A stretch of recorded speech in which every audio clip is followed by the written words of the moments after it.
Last question, kamusta ang Philippine Startup Week 2024 so far? This is his first time.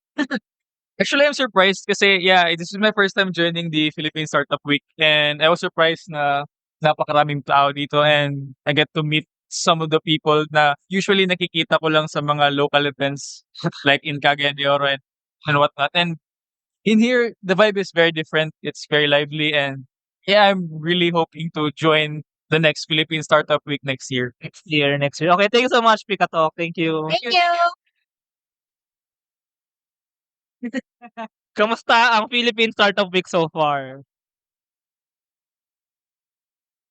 We came from Cebu to here, and then I've met a lot of people. I've learned a lot of new things. And overall, it's a very wonderful experience. Ayun. Thank you so much, Jude. Thank you. Thank you. Thank you. And of course, our parang the joy and the ano namin ngayon that the startup ecosystem has grown. And eto nga tayo dito no, sa Philippine Startup Week because the government also has amplified their support for startups. No? And back siguro mga 5 years, 10 years ago, you cannot think of that eh. Ngayon, startups can synergize, can learn from each other through this mga platform, may mga podcast, mga bloggers that also help that are focused sa journey ng mga startups. That also gives us exposure. Kaya nito na yan, di ba? So, Okay, kamusta ang Philippine Startup Week so far? Yeah, it's my first time here in Manila. The opening. We usually join in Cebu, which is online, but it feels good. You know, it feels good to be excited again. That other peoples are doing, other startups are doing, and at least that uh you know uh help us also like okay be motivated like okay hey we can do this so that at least we inspired also with other achievements of other startups. Yeah. So yung energy, no? Nag-sharean din Yeah, ang energy. inspiring that Jens here and hopefully we can see Goa also and we can see also Pupunta ka rin sa Goa. not in Goa but be able to join other events. Okay, yeah. May mga community events din sa Cebu. Yeah. Yeah. Yeah, ayun. So thank you so much, Kenneth from Presenter. Bye-bye. Finally, kamusta ang Philippine Startup Week so far? Bilang first day now. First day, ang dami na nangyayari at ang dami pa mga mangyayari in the coming days. So, natutuwa ako because here dito sa row namin, no, we are with fellow edtech startups here. So, hindi kami magkakakompetensya dito.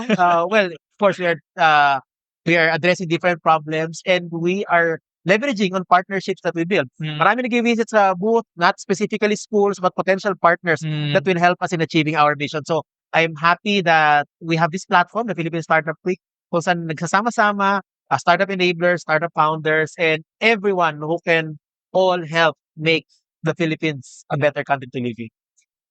And ang Startup Podcast PH. Yes, And syempre. thank you so much, Justin. Thank you, Thank you. Ayun, live to Bye-bye. Final question, kamusta ang Philippine Startup Week so far?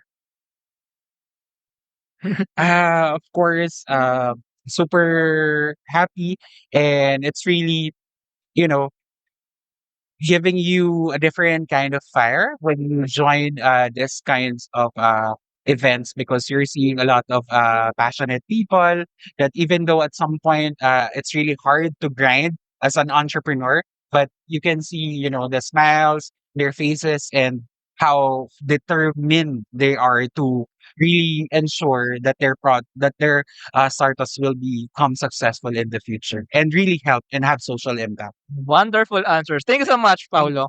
Thank you. Thank you. Bye-bye. Bye. Final question, kamusta ang Philippine Startup Week 2024 so far? It's thinking maybe I want to share the parang this after your first time hearing this part of you. So last year I was still 10.